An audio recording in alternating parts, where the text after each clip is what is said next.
Bangladesh after the Prime Minister Sheikh Hasina fled the country earlier this week. Parikshit Luthra, our colleague, joins in with all the latest information on this big developing story. Parikshit, tell us.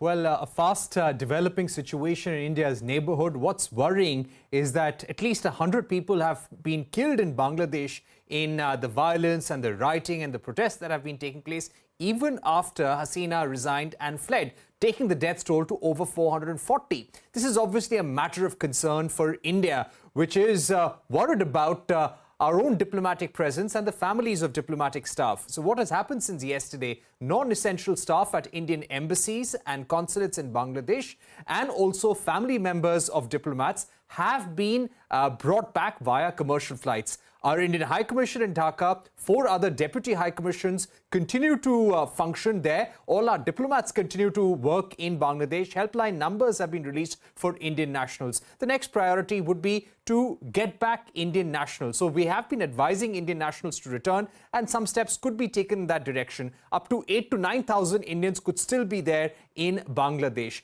Speaking about the situation on the ground, the army, the police are patrolling the streets to make sure things return to normal. There is peace and calm.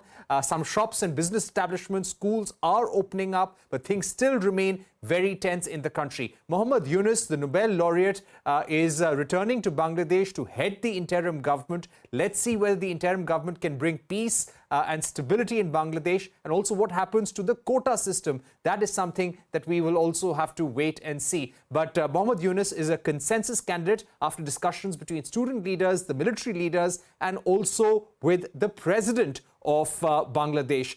Sheikh Hasina continues to be in India right now. She has not got a safe passage to either UK or any of the European countries. We believe she is also in talks with UAE and Saudi Arabia. Let's see what happens. But for the moment, she continues to be in a safe house at an undisclosed location in the country. Parikshit, thanks a lot for that update. Let's also now get inside